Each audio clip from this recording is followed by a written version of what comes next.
Donc en fait, c'est premièrement de se retourner en soi, À l'intérieur de soi-même. voilà, pour aller toucher cette présence, s'habituer à y être le plus souvent possible. Donc on se détache du mental, des pensées, des émotions. On comprend que c'est pas ce que nous sommes en fait. Hein. Ça c'est le faux self, hein, c'est l'ego. Bon, il est nécessaire, on va pas reparler de ça maintenant, mais une fois que tu as compris ça, que tu l'as vraiment conscientisé, tu reviens de plus en plus souvent dans cet espace-là. Et après, tu conscientises, c'est l'étape d'après, où vraiment, en fait, tout est pris par un amour entier, même les formes. Le sans forme va prendre les formes, en fait. D'accord. Donc tout va être un. Il n'y aura plus cette sensation de séparation entre la forme, l'objet et soi, c'est-à-dire la présence. Voilà, que te dire de plus? Je ne sais pas si j'ai été claire. Ah si, pour moi, tu as été très claire. Ouais. Ouais.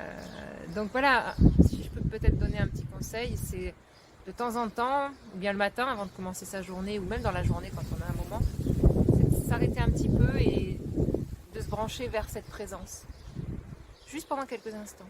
Tu vois, entre les pensées, entre les mots, juste aller toucher ce silence qui est en arrière-plan. Et là, tout de suite, ça lâche. Forcément, tu n'es plus dans l'histoire de l'ego. Tu n'es plus dans les problèmes, tu n'es plus dans les conflits, tu n'es plus dans le questionnement, dans le jugement. Waouh, quel bien ça fait, mon Dieu. Et en fait, c'est là. C'est la vérité, c'est ce que nous sommes fondamentalement. Être dans le moment présent. C'est le présent. C'est que tu te rapproches du présent. Parce que le présent, on n'est que dans la présence. Présent, présence, conscience. C'est ça. C'est ça, ce n'est que le 1. Mais comme je disais tout à l'heure, on ne peut pas être complètement dans le moment présent, puisque le présent est nul. Sachant que si je te dis combien de temps dure ton présent, on ne peut pas le quantifier. Ben non. Il n'a pas duré le temps. Donc du coup, pour exister, la présence, il faut qu'elle crée l'effort. Il faut qu'elle crée du temps. Parce que le temps, c'est les formes. C'est les séparations entre tel objet, tel objet, tel objet. Tu vois? Donc, effectivement, la présence, c'est le présent. Et donc, c'est à travers ou derrière le mental, les émotions, le corps et tout le reste. Donc, Voilà. faut être dans l'être, dans la présence et dans l'instant présent. C'est la même chose. Voilà. En fait, c'est exactement la même chose.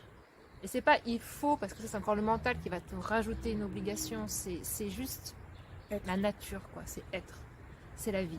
D'accord. Et ça se fait progressivement quand même. C'est rare que ça se fasse d'un coup. C'est pas arrivé, mais c'est rare. C'est pour ça que le chercheur spirituel, celui qui est dans un développement personnel, et puis ensuite spirituel, et puis ensuite, tu vois, s'enlève ses couches, travaille sur ses blessures, et petit à petit, pour arriver à revenir à soi, en fait.